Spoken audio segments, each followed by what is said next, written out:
राम जय राम जय जय राम।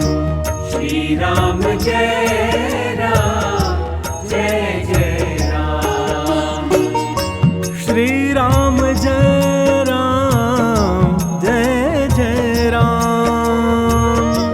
श्री राम जय राम जय जय राम।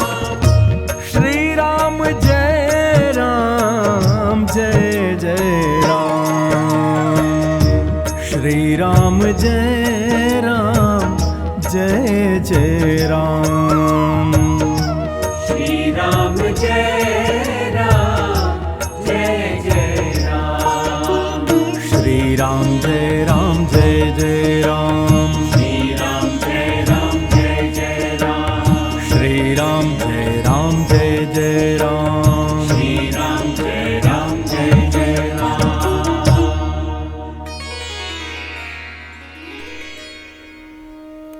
श्री सीतारामचंद्राभ्यां नमः। श्रीमद्वाल्मीकीय रामायणम् अयोध्याकांडं विंशः सर्गः। राजा दशरथ की अन्य रानियों का विलाप। श्री राम का कौसल्या के भवन में जाना और उन्हें अपने वनवास की बात बताना। कौसल्या का अचेत होकर गिरना और श्री राम के उठा देने पर उनकी ओर देखकर विलाप करना। भक्तजनों, इन करुण प्रसंगों को भाव और श्रद्धा से श्रवण कीजिए। जय सिया राम।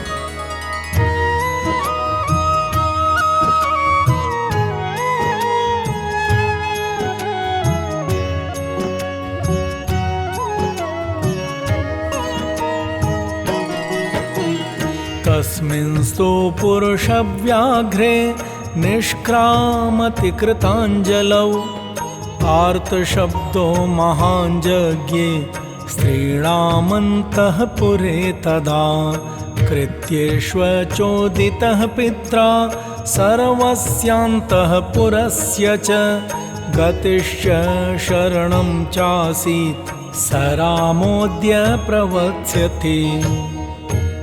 भक्तजनों, उधर पुरुष सिंह श्री राम हाथ जोड़े हुए ज्यों ही कैकेयी के महल से बाहर निकलने लगे, त्यों ही अंतःपुर में रहने वाली राज महिलाओं का महान आर्तनाद हुआ। वे कह रही थीं, हाय, जो पिता के आज्ञा न देने पर भी समस्त अंतःपुर के आवश्यक कार्यों में स्वतः संलग्न रहते थे, जो हम लोगों के सहारे और रक्षक थे, वे श्री राम आज वन को चले जाएंगे। कौसल्यायां यथा युक्तो जनन्यां वर्तते सदा तथैव वर्तते स्मासु जन्म प्रभृति राघवः न क्रोध्यत्यभिशप्तोऽपि क्रोधनीयानि वर्जयन् क्रुद्धान् प्रसादयन् सर्वान् स इतोऽद्य प्रवत्स्यति। प्रेमी जनों, वह राज महिलाएं कह रही हैं, वे रघुनाथ जी जन्म से ही अपनी माता कौसल्या के प्रति सदा जैसा बर्ताव करते थे, वैसा ही हमारे साथ भी करते थे। जो कठोर बात कह देने पर कुपित नहीं होते थे, दूसरों के मन में क्रोध उत्पन्न करने वाली बातें नहीं बोलते थे, तथा जो सभी रूठे हुए व्यक्तियों को मना लिया करते थे, वे ही श्री राम आज यहाँ से वन को चले जाएंगे। अबुद्धिर्बतनो राजा जीवलोकं चरत्ययं योगतिं सर्वभूतानां परित्यज्यति राघवम् इति सर्वा महिष्यस्ता विवत्सा इव धेनवः अतिमाचुक्रुशुश्चापि सस्वनं चापि चुक्रुषुः। भक्तजनों, वह राज महिलाएं कह रही हैं, बड़े खेद की बात है कि हमारे महाराज की बुद्धि मारी गई है। ये इस समय संपूर्ण जीव जगत का विनाश करने पर तुले हुए हैं। तभी तो ये समस्त प्राणियों के जीवनाधार श्री राम का परित्याग कर रहे हैं। प्रेमी जनों, इस प्रकार समस्त रानियां अपने पति को कोसने लगी और बछड़ों से बिछुड़ी हुई गौओं की तरह उच्च स्वर से क्रंदन करने लगी। सहि चान्तः पुरे घोरम आर्त शब्दम महीपतिः पुत्र शोकाभिसंतप्तः श्रुत्वा व्यालीयतासने रामस्तु भृशमायस्तो निःश्वसन्निव कुञ्जरः जगाम सहितो भ्राता मातुरन्तः पुरं वशी। प्रेमी जनों, अंतःपुर का वह भयंकर आर्तनाद सुनकर महाराज दशरथ ने पुत्र शोक से संतप्त हो लज्जा के मारे बिछौने में ही अपने को छिपा लिए। इधर जितेंद्र श्री राम जी स्वजनों के दुख से अधिक खिन्न होकर हाथी के समान लंबी सांस खींचते हुए भाई लक्ष्मण के साथ माता के अंतःपुर में गए।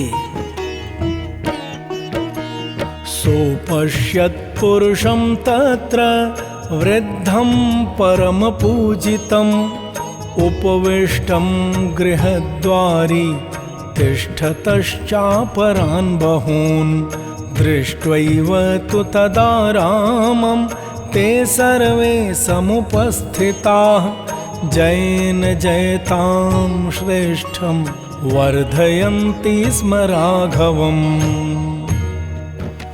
भक्तजनों, वहाँ उन्होंने उस घर के दरवाजे पर एक परम पूजित वृद्ध पुरुष को बैठा हुआ देखा और दूसरे भी बहुत से मनुष्य वहाँ खड़े दिखाई दिए। वे सब के सब विजयी वीरों में श्रेष्ठ रघुनंदन श्री राम को देखते ही जय जयकार करते हुए उनकी सेवा में उपस्थित हुए और उन्हें बधाई देने लगे। प्रविश्य प्रथमां कक्षां द्वितीयायां ददर्श सः ब्राह्मणान् वेद सम्पन्नान् वृद्धान् राज्ञाभिसत्कृतान् प्रणम्य रामस्तान् वृद्धान् तृतीयायां ददर्श सः स्त्रियो बालाश्च वृद्धाश्च द्वाररक्षण तत्पराः।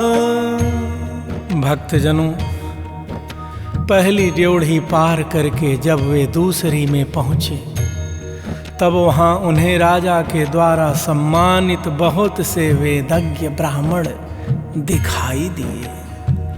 उन वृद्ध ब्राह्मणों को प्रणाम करके श्री रामचंद्र जी जब तीसरी ड्योढ़ी में पहुँचे तब वहाँ उन्हें द्वार रक्षा के कार्य में लगी हुई बहुत सी नववयस्का एवं वृद्ध अवस्था वाली स्त्रियां दिखाई दीं।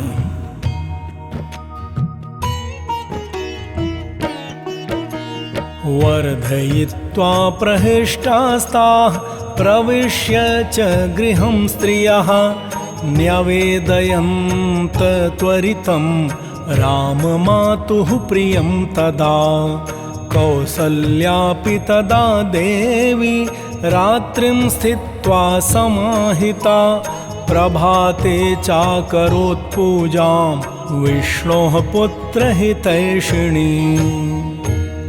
भक्तजनों, उन्हें देखकर उन स्त्रियों को बड़ा हर्ष हुआ। श्री राम को बधाई देकर उन स्त्रियों ने तत्काल महल के भीतर प्रवेश किया और तुरंत ही श्री रामचंद्र जी की माता को उनके आगमन का प्रिय समाचार सुनाया। भक्तजनों, उस समय देवी कौसल्या पुत्र की मंगल कामना से रात भर जाग कर सवेरे एकाग्र चित्त हो भगवान विष्णु की पूजा कर रही थीं। साक्षौमवसना हृष्टा नित्यं व्रतपरायणा अग्निं जुहोति स्म तदा मंत्रवत् कृतमंगला प्रविश्यतु तदा रामो मातुरन्तःपुरं शुभं ददर्श मातरं तत्र हावयन्तीं हुताशनम्। भक्तजनों, माता कौशल्या रेशमी वस्त्र पहनकर बड़ी प्रसन्नता के साथ निरंतर व्रत परायण होकर मंगल कृत्य पूर्ण करने के पश्चात मंत्रोच्चारण पूर्वक उस समय अग्नि में आहुति दे रही थी। उसी समय श्री राम ने माता के शुभ अंतःपुर में प्रवेश करके वहां माता को देखा। वे अग्नि में हवन करा रही थीं। देव कार्य निमित्तं च तत्रापश्यत् समुद्यतं दध्यक्षत घृतं चैव मोदकान् हविषस्तथा लाजान् माल्यान् शुक्लानि पायसं कृसरं तथा समिधः पूर्णकुम्भाश्च ददर्श रघुनंदनः। भक्तजनों, रघुनंदन ने देखा तो वहाँ देव कार्य के लिए बहुत सी सामग्री संग्रह करके रखी हुई थी। दही, अक्षत, घी, मोदक, हविष्य, धान का लावा, सफेद माला, खीर, खिचड़ी, समिधा और भरे हुए कलश, ये सब वहां दृष्टिगोचर हुए। ताम शुक्ल क्षौम संवीतां व्रत योगेन कर्षितां तर्पयन्तीं ददर्शाद्भिः देवतां वरवर्णिनीं साचिरस्यात्मजं दृष्ट्वा मातृनन्दनमागतम् अभिचक्राम संहृष्टा किशोरं वडवा यथा। भक्तजनों, उत्तम कांति वाली माता कौशल्या सफेद रंग की रेशमी साड़ी पहने हुए थी। वे व्रत के अनुष्ठान से दुर्बल हो गई थीं और इष्ट देवता का तर्पण कर रही थीं। इस अवस्था में श्री राम ने उन्हें देखा। प्रेमी जनों, माता का आनंद बढ़ाने वाले प्रिय पुत्र को बहुत देर के बाद सामने उपस्थित देख कौसल्या देवी बड़े हर्ष में भरकर उसकी ओर चली, मानो कोई घोड़ी अपने बछड़े को देखकर बड़े हर्ष से उसके पास आई हो। समातरम उपक्रांताम उपसंगृह्य राघवः परिष्वक्तश्च बाहोभ्याम अवघ्रातश्च मूर्धनि तम उवाच दुराधर्षं राघवं सुतमात्मनः कौसल्या पुत्र वात्सल्यात् इदं प्रियहितं वचः। भक्तजनों, श्री रघुनाथ जी ने निकट आई हुई माता के चरणों में प्रणाम किया और माता कौसल्या ने उन्हें दोनों भुजाओं से कसकर छाती से लगा लिया तथा बड़े प्यार से उनका मस्तक सूंघा। भक्तजनों, उस समय कौसल्या देवी ने अपने दुर्जय पुत्र श्री रामचंद्र जी से पुत्र स्नेहवश यह प्रिय एवं हितकर बात कही। वृद्धानां धर्मशीलानां राजर्षीणां महात्मनां प्राप्नुयायुश्च कीर्तिं च धर्मं प्राप्युचितं कुले सत्यप्रतिज्ञं पितरं राजानं पश्य राघव अद्यैव त्वां स धर्मात्मा यौवराज्येऽभिषेक्ष्यति। प्रेमी जनों, कौशल्या माता ने कहा, बेटा, तुम धर्मशील वृद्ध एवं महात्मा राजर्षियों के समान आयु, कीर्ति और कुलोचित धर्म प्राप्त करो। रघुनंदन, अब तुम जाकर अपने सत्य प्रतिज्ञ पिता राजा का दर्शन करो। वे धर्मात्मा नरेश आज ही तुम्हारा युवराज के पद पर अभिषेक करेंगे। दत्तमासनमालभ्य भोजनेन निमन्त्रितः मातरं राघवः किञ्चित् प्रसार्याञ्जलिम् अब्रवीत्। स स्वभावविनीतश्च कौरवाच्च तथा नतः प्रस्थितो दण्डकारण्यम् आप्रष्टुम् उपचक्रमे। प्रेमी जनों, यह कहकर माता ने उन्हें बैठने के लिए आसन दिया और भोजन करने को कहा। भोजन के लिए निमंत्रित होकर श्री राम ने उस आसन का स्पर्श मात्र कर लिया। फिर वे अंजलि फैलाकर माता से कुछ कहने को उद्यत हुए। भक्तजनों, वे स्वभाव से ही विनयशील थे तथा माता के गौरव से भी उनके सामने नतमस्तक हो गए थे। उन्हें दंडकारण्य को प्रस्थान करना था, अतः वे उसके लिए आज्ञा लेने का उपक्रम करने लगे। देवी नूनं न जानीषे महद्भयम् उपस्थितम् इदं तव च दुःखाय वैदेह्या लक्ष्मणस्य च गमिष्ये दण्डकारण्यं किमनेनासनेन मे विष्टरासनयोग्यो हि कालोऽयं माम् उपस्थितः। भक्तजनों, श्री राम जी ने कहा, देवी, निश्चय ही तुम्हें मालूम नहीं है, तुम्हारे ऊपर महान भय उपस्थित हो गया है। इस समय मैं जो बात कहने जा रहा हूँ उसे सुनकर तुमको, सीता को और लक्ष्मण को भी दुख होगा। फिर भी मैं कहूँगा, अब तो मैं दंडकारण्य में जाऊँगा, अतः ऐसे बहुमूल्य आसन की मुझे क्या आवश्यकता है। अब मेरे लिए यह कुश की चटाई पर बैठने का समय आ गया है।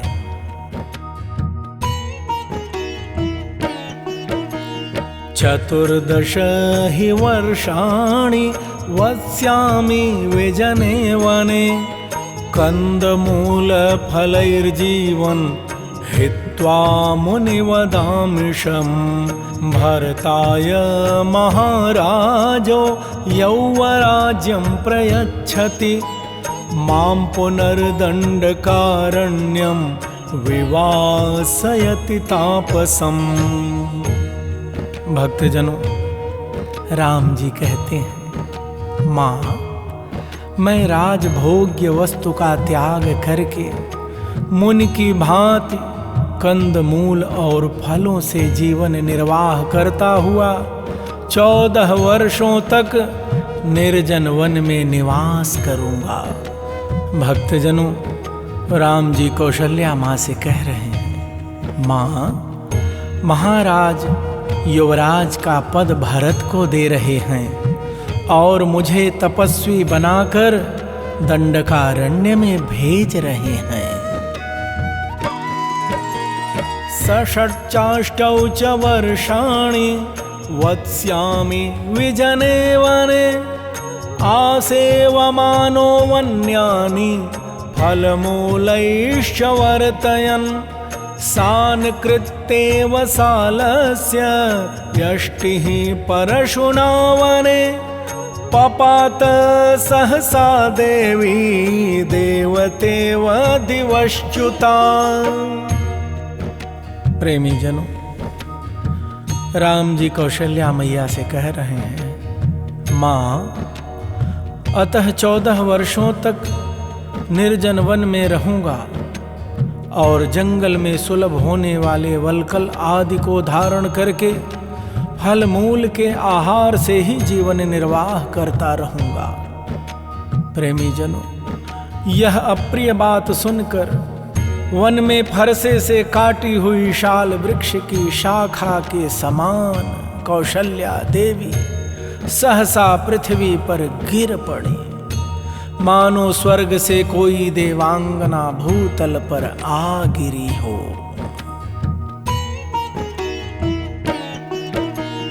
ताम दुःखोचितां दृष्ट्वा पतितां कदलीं इव रामस्तुत्थापयामास मातरं गतचेतसम् उपावृत्योत्थितां दीनां वडवाम् इव वाहितां पांसुगुण्ठित सर्वांगीं विममर्श च पाणिना।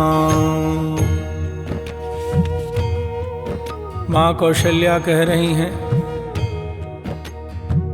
जो दुख भोगने के योग्य थी ही नहीं, उन्हीं माता कौशल्या को कटी हुई कदली की भांति अचेत अवस्था में भूमि पर पड़ी देख श्री राम ने हाथ का सहारा देकर उठाया।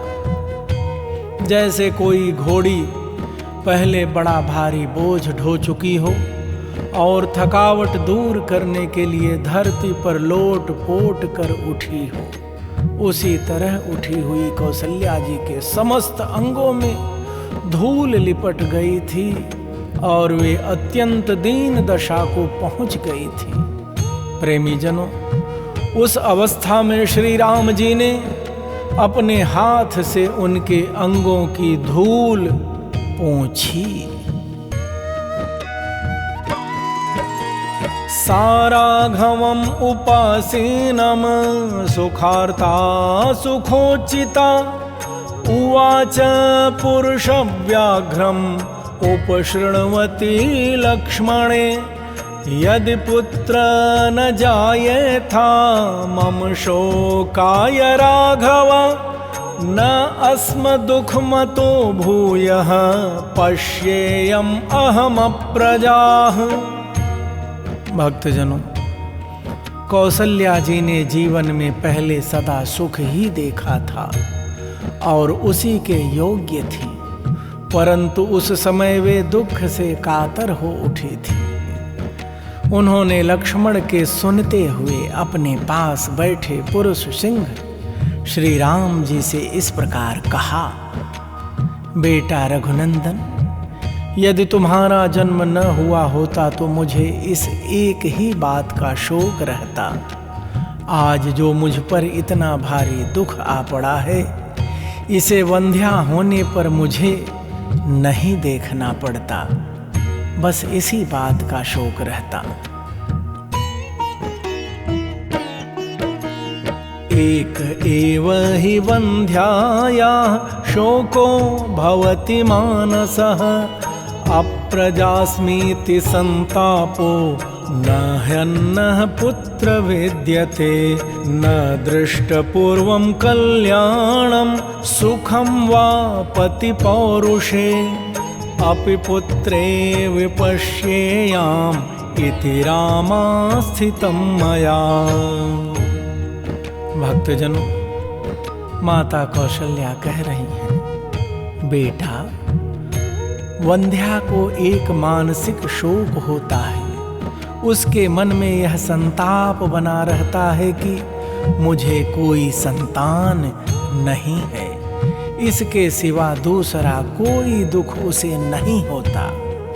बेटा राम, पति के प्रभुत्व काल में एक ज्येष्ठ पत्नी को जो कल्याण या सुख प्राप्त होना चाहिए, वह मुझे पहले कभी नहीं देखने को मिला। सोचती थी पुत्र के राज्य में मैं सब सुख देख लूंगी, और इसी आशा से मैं अब तक जीती रही। सा बहून्य मनोज्ञानी वाक्यानि हृदयच्छिदाम् अहं श्रोष्ये सपत्नीनाम् अवराणां परां सती। अतो दुःखतरं किं नु प्रमदानां भविष्यति। मम शोको विलापश्च यादृशोऽयमनन्तकः। प्रेमी जन, कौशल्या जी कह रही हैं, बेटा, बड़ी रानी होकर भी मुझे अपनी बातों से हृदय को विदीर्ण कर देने वाली छोटी सौतों के बहुत से अप्रिय वचन सुनने पड़ेंगे। स्त्रियों के लिए इससे बढ़कर महान दुख और क्या होगा। अतः मेरा शोक और विलाप जैसा है, उसका कभी अंत नहीं है। त्वयि सन्निहितेऽप्येवम् अहमासं निराकृता। किं पुनः प्रोषिते तात ध्रुवं मरणमेव हि। अत्यन्तं निगृहीतास्मि भर्तुर्नित्यमसम्मता। परिवारेण कैकेय्याः समावाप्यथवा वरा। प्रेमी जनों, कौशल्या माता कह रही हैं, तात, तुम्हारे निकट रहने पर भी मैं इस प्रकार सौतों से तिरस्कृत रही हूँ। फिर तुम्हारे परदेश चले जाने पर मेरी क्या दशा होगी। उस दशा में तो मेरा मरण ही निश्चित है। पति की ओर से मुझे सदा अत्यंत तिरस्कार अथवा कड़ी फटकार मिली है। कभी प्यार और सम्मान नहीं प्राप्त हुआ है। मैं कैकेयी की दासियों के बराबर अथवा उनसे भी गई बेटी समझी जाती हूँ। यो हि मां सेवते कश्चित् अपि वाप्यनुवर्तते। कैकेय्याः पुत्रमन्वीक्ष्य स जनो नाभिभाषते। नित्यक्रोधतया तस्याः कथं नु खरवादि तत्। कैकेय्या वदनं द्रष्टुं पुत्र शक्ष्यामि दुर्गता। प्रेमी जनों, कौशल्या माता कह रही हैं, जो कोई मेरी सेवा में रहता या मेरा अनुसरण करता है, वह भी कैकेयी के बेटे को देखकर चुप हो जाता है, मुझसे बात नहीं करता है। बेटा, इस दुर्गति में पड़कर मैं सदा क्रोधी स्वभाव के कारण कटु वचन बोलने वाले उस कैकेयी के मुख को कैसे देख सकूंगी। 17 च वर्षाणि जातस्य तव राघव। अतीतानि प्रकाङ्क्षन्त्या मया दुःख परीक्षयम्। तदक्षयं महद्दुःखं नोत्सहे सहितुं चिरात्। विप्रकारं सपत्नीनाम् एवं जीर्णापि राघव। भक्तजनों, कौशल्या कहती हैं, रघुनंदन, तुम्हारे उपनयन रूप द्वितीय जन्म के लिए 17 वर्ष बीत गए, अर्थात तुम अब 27 वर्ष के हो गए। अब तक मैं यही आशा लगाए चली आ रही थी कि अब मेरा दुख दूर हो जाएगा। राघव, अब इस बुढ़ापे में इस तरह सौतों का तिरस्कार और उससे होने वाले महान अक्षय दुख को मैं अधिक काल तक नहीं सह सकती। अपश्यन्ति तव मुखं परिपूर्ण शशिप्रभं कृपणावर्तयिष्यामि कथं कृपणजीविका उपवासैश्च योगैश्च बहुभिश्च परिश्रमैः दुःखसंवर्धितो मोघं त्वं हि दुर्गतया मया स्थिरं नो हृदयं मन्ये ममेदं यन्न दीर्यते प्रावृषीव महानद्याः स्पृष्टं कूलं नवाम्भसा। प्रेमी जनों, माता कौशल्या कह रही है, पूर्ण चंद्रमा के समान तुम्हारे मनोहर मुख को देखे बिना मैं दुखनी दयनीय जीवन वृत्ति से रहकर कैसे निर्वाह करूंगी। बेटा, यदि तुझे इस देश से निकल ही जाना है तो मुझ भाग्यहीना ने बारंबार उपवास, देवताओं का ध्यान तथा बहुत से परिश्रम जनक उपाय करके व्यर्थ ही तुम्हारा इतने कष्ट से पालन पोषण किया है। मैं समझती हूँ कि निश्चय ही यह मेरा हृदय बड़ा कठोर है, जो तुम्हारे बिछोह की बात सुनकर भी वर्षा काल के नूतन जल के प्रवाह से टकराए हुए महानदी के कगार की भांति फट नहीं जाता है।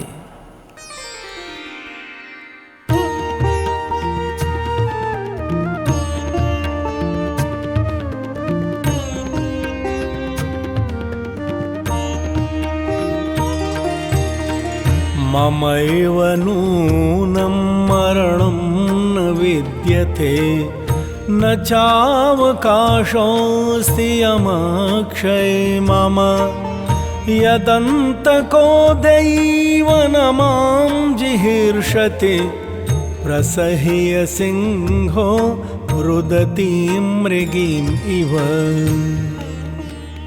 प्रेमी जनों, कौशल्या माँ कह रही है, निश्चय ही मेरे लिए कहीं मौत नहीं है। यमराज के घर में भी मेरे लिए जगह नहीं है। तभी तो जैसे किसी रोती हुई मृगी को सिंह जबरदस्ती उठा ले जाता है, उसी प्रकार यमराज मुझे आज ही उठा ले जाना नहीं चाहता है।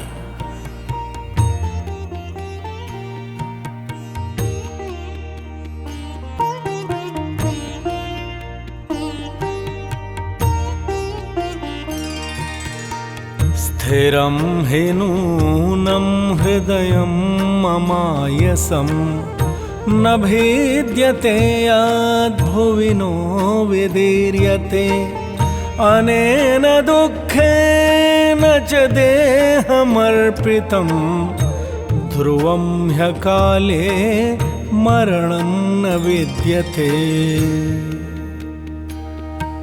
भक्तजनों, कौशल्या माँ कहती हैं, अवश्य ही मेरा कठोर हृदय लोहे का बना हुआ है, जो पृथ्वी पर पड़ने पर भी न तो फटता है और न टूक टूक हो जाता है। इसी दुख से व्याप्त हुए इस शरीर के भी टुकड़े टुकड़े नहीं हो जाते हैं। निश्चय ही मृत्यु काल आए बिना किसी का मरण नहीं होता है।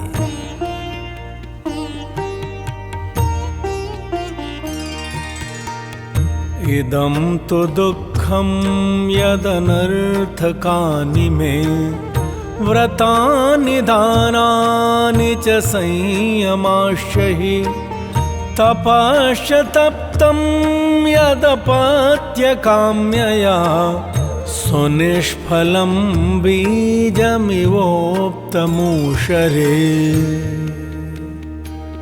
भक्तजनों, मैया कह रही है, सबसे अधिक दुख की बात तो यह है कि पुत्र के सुख के लिए मेरे द्वारा किए गए व्रत, दान और संयम सब व्यर्थ हो गए। मैंने संतान की हित कामना से जो तप किया है, वह भी ऊसर में बोए हुए बीज की भांति निष्फल हो गया।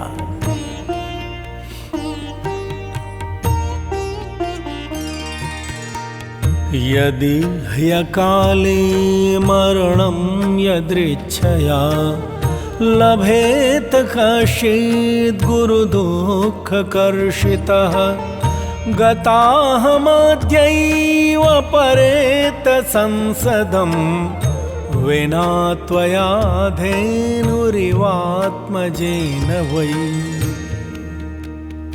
प्रेमी जनों, मैया कह रही है, यदि कोई मनुष्य भारी दुख से पीड़ित हो, असमय में भी अपनी इच्छा के अनुसार मृत्यु पा सके, तो तुम्हारे बिना अपने बछड़े से बिछुड़ी हुई गाय की भांति आज ही यमराज की सभा में चली जाऊं।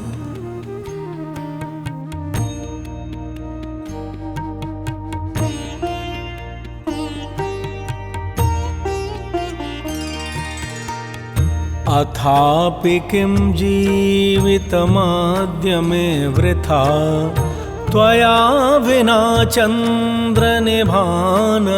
प्रभ अनो व्रजिष्यामि वनं त्वयैव गौः सुदुर्बलावस्यमिवाभिकाङ्क्षया। भक्तजनों, कौसल्या मैया कह रही हैं, चंद्रमा के समान मनोहर मुख कांति वाले श्री राम, यदि मेरी मृत्यु नहीं होती है तो तुम्हारे बिना यहाँ व्यर्थ कुत्सित जीवन क्यों बिताऊं। बेटा, जैसे गौ दुर्बल होने पर भी अपने बछड़े के लोभ से उसके पीछे पीछे चली जाती है, उसी प्रकार मैं भी तुम्हारे साथ ही वन को चली चलूंगी। भृशं सुखम अमर्षिता तदा बहुविललाप समेक्ष्य राघवं व्यसनम् उपनिशाम्य सा महत् सुतम् इव बद्धमवेक्ष्य किन्नरी। भक्तजनों, कौशल्या मैया कह रही हैं, आने वाले भारी दुख को सहने में असमर्थ हो सत्य के ध्यान में बंधे हुए अपने पुत्र श्री रघुनाथ जी की ओर देखकर माता कौशल्या उस समय बहुत विलाप करने लगी, मानो कोई किन्नरी अपने पुत्र को बंधन में पड़ा हुआ देखकर बिलख रही हो। इत्यार्षे श्रीमद् रामायणे वाल्मीकीये आदिकाव्ये अयोध्याकाण्डे 20 सर्गः। भक्तजनों, इस प्रकार श्री वाल्मीकि निर्मित आर्ष रामायण आदिकाव्य के अयोध्याकांड में 20वां सर्ग पूरा हुआ। श्री रामलला सरकार विराजमान श्री अयोध्यानाथ आप सभी भक्तों की सदा सर्वदा रक्षा करें, कल्याण करें। आप सभी प्रभु प्रेमियों को प्रेम प्रकाश दुबे का सादर जय सिया राम। श्री राम जय राम जय जय राम। श्री राम जय राम जय जय राम। श्री राम जय राम जय जय राम। श्री राम जय राम जय जय राम। श्री राम जय जय राम। श्री राम जय राम जय जय राम। श्री राम जय राम जय जय राम। श्री राम जय राम जय जय राम। श्री राम जय राम जय जय राम। श्री राम जय राम जय जय राम। श्री राम जय राम जय जय राम। श्री राम जय राम जय जय राम। श्री राम जय राम जय जय राम। श्री राम जय राम जय जय राम। श्री राम जय राम जय जय